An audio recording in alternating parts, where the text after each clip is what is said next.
안녕하세요, 여러분.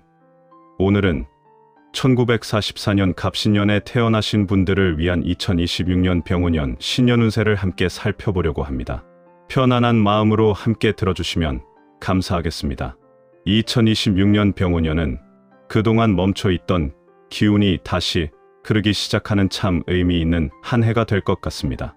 여러분께는 특히 정리, 안정, 그리고 건강 회복이라는 세 가지 키워드가 중요하게 작용하는 해인데요. 하나하나 차근차근 살펴보도록 하겠습니다. 먼저 전반적인 운세부터 말씀드리겠습니다. 2025년 한 해 동안 많이 답답하셨을 수도 있어요. 뭔가 하려고 해도 잘 풀리지 않고 마치 물이 막힌 것처럼 흐름이 원활하지 않았던 분들이 계실 텐데요. 2026년에는 그런 막혔던 기운이 서서히 풀리기 시작합니다. 마치 봄이 와서 얼어있던 땅이 녹아내리듯이 그렇게 자연스럽게 흐름이 생기는 해라고 보시면 됩니다. 다만 이 해는 무언가 크고 새로운 변화를 시도하기보다는 이미 해오시던 일들을 잘 마무리하고 안정시키는 데 집중하시는 게 좋습니다. 예를 들어 오랫동안 미뤄두셨던 행정 처리라든가 정리하지 못했던 서류들, 또는 가족 간에 해결하지 못했던 작은 문제들, 이런 것들이 2026년에는 생각보다 수월하게 정리가 될 거예요. 그러니까 억지로 무언가를 새롭게 시작하려고 애쓰시기보다는 이미 있는 것들을 잘 정돈하고 마무리하시는 마음가짐으로 한 해를 시작하시면 좋겠습니다. 그리고 재물운에 대해서도 말씀드릴게요. 솔직히 말씀드리면 2026년에 갑자기 큰돈이 들어온다거나 복권에 당첨된다거나 하는 그런 극적인 재물운은 아닙니다. 하지만 오히려 더 좋은 게 있어요. 불필요한 지출이 줄어들고 생활이 안정되면서 자연스럽게 재물이 모이는 그런 흐름이 생깁니다. 새는 돈을 막는다고 할까요? 그런 안정적인 재물운이 들어오는 해입니다. 물론 건강과 관련된 지출은 조금 있을 수 있어요. 병원 가시거나 건강식품 사시거나 하는 그런 지출들이요. 그런데 걱정하지 마세요. 그만큼 건강 회복운도 함께 들어오는 해이기 때문에 건강을 위해 쓰시는 돈은 결국 여러분께 복으로 돌아온다고 보시면 됩니다. 몸이 건강해지면 다른 모든 것도 따라오는 법이니까요. 여기서 작은 팁을 하나 드리자면 집안에 오래된 물건들을 정리하시는 게 재물운 상승에 도움이 됩니다. 안 쓰는 옷, 안 보는 책, 고장난 가전제품, 이런 것들을 과감하게 정리하시면서 집안의 에너지를 깨끗하게 정돈하시면 그 공간으로 새로운 기운과 함께 재물운도 들어오게 됩니다. 특히 병오년에는 이런 정리정돈의 효과가 더욱 크게 나타나니까 시간 내서 한번 해보시면 좋겠습니다. 이제 대인 관계와 가족운에 대해 말씀드릴게요. 2026년은 정말 따뜻한 한 해가 될 것 같습니다. 가족과의 소통운이 특히 좋아지는 해거든요. 혹시 자녀분들이나 손주분들과 조금 서먹했던 적이 있으셨나요? 또는 형제자매 간의 오해가 있었거나 연락이 뜸했던 적이 있으셨나요? 2026년에는 그런 관계들이 자연스럽게 풀어지는 기운이 강하게 들어옵니다. 특히 자녀분들이나 손주분들과의 왕래가 늘어나면서 마음이 참 따뜻해지는 시간들이 많아질 거예요. 함께 밥 먹고 이야기 나누고 웃으면서 시간을 보내는 그런 소중한 순간들이 많아지는 해입니다. 그리고 집안에 좋은 소식도 들려올 가능성이 높아요. 자녀분이 승진하신다거나 손주가 좋은 학교에 합격한다거나 또는 이사를 가게 된다거나 하는 그런 기쁜 소식들 말이에요. 이런 때일수록 먼저 연락하시고 먼저 손 내미시는 게 좋습니다.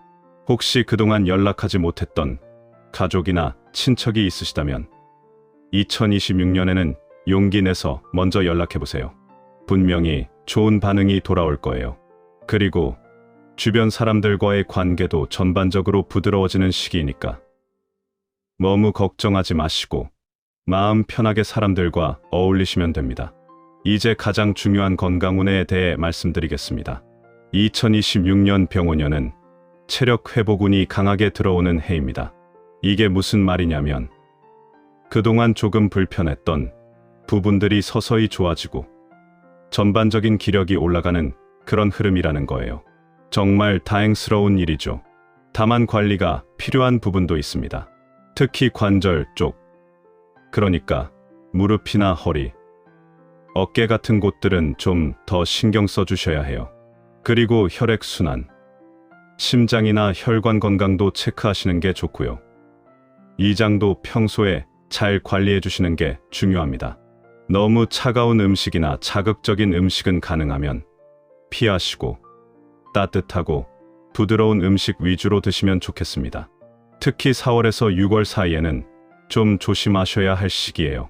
이 기간에는 무리한 이동이나 장거리 여행 또는 몸에 무리가 가는 활동들은 가능하면 피하시는 게 좋습니다. 만약 꼭 가셔야 하는 일이 있으시다면 충분히 휴식을 취하면서 천천히 움직이시고 절대 무리하지 마세요. 하지만 걱정하지 마세요. 조금만 관리하시면 건강운은 오히려 안정적으로 올라갑니다. 규칙적인 생활, 적당한 운동, 균형 잡힌 식사, 이 세 가지만 잘 지키시면 2026년 한 해 동안 건강하게 잘 지내실 수 있습니다. 특히 산책 같은 가벼운 운동이 정말 좋아요. 아침에 햇빛 받으면서 30분 정도 천천히 걷는 것만으로도 큰 도움이 됩니다. 그리고 여기 몇 가지 행운 포인트를 알려드릴게요. 첫 번째는 집안의 남쪽 방향을 밝게 유지하시는 겁니다. 남쪽에 창문이 있으시다면 커튼을 활짝 열어두시고, 만약 남쪽 방향이 어둡다면 조명을 밝게 해두세요. 이렇게 하시면 운의 흐름이 훨씬 좋아집니다. 남쪽은 병운년의 기운과 관련이 깊은 방향이거든요. 두 번째는 아침 햇빛을 받는 습관을 들이시는 겁니다. 아침에 일어나시면 창문을 열고 5분이라도 햇빛을 쬐어보세요. 가능하다면 밖에 나가서 햇빛을 받으면 더 좋고요. 이게 단순해 보이지만 건강과 기운 개선에 정말 큰 도움이 됩니다. 특히 갑신생 분들께는 양의 기운을 보충하는 게 중요한데 아침 햇빛만큼 좋은 게 없어요. 세 번째는 아까도 말씀드렸지만 오래된 서류나 물건들을 정리하시는 겁니다. 서랍 속에 쌓여있는 옛날 통장, 안 보는 영수증, 기한 지난 보험 서류, 이런 것들을 과감하게 정리하세요. 그리고 집안 곳곳에 있는 안 쓰는 물건들도 하나씩 정리해 나가시면 그게 재물운을 여는 열쇠가 됩니다. 막혀있던 기운이 뚫리면서 새로운 것들이 들어올 공간이 생기는 거예요. 자, 이제 2026년 병운년 운세를 정리해 볼까요? 2026년은 여러분께 안정과 정리, 그리고 회복의 해입니다. 큰 변화를 추구하기보다는 지금까지 쌓아온 것들을 잘 정리하고 안정시키고 보완하는 데 집중하시는 게 가장 좋습니다. 그렇게 하시면 몸도 마음도 한결 가벼워지실 거예요. 가족운도 좋고 기운도 회복되고 생활도 전반적으로 안정되는 그런 흐름이 들어오는 해입니다. 물론 조심해야 할 부분들도 있지만 그것들만 잘 지켜주시면 정말 평안하고 따뜻한 한 해를 보내실 수 있습니다. 새해에는 너무 욕심내지 마시고 지금 있는 것들에 감사하면서 하루하루를 소중하게 보내시기를 바랍니다. 건강 잘 챙기시고 가족들과 따뜻한 시간 많이 보내시고 무엇보다 행복하고 평안한 한 해 되시기를 진심으로 기원합니다. 여러분, 2026년 병운년에도 늘 건강하시고 좋은 일만 가득하시길 바랍니다. 긴 시간 들어주셔서 정말 감사드리고 새해 복 많이 받으세요. 감사합니다.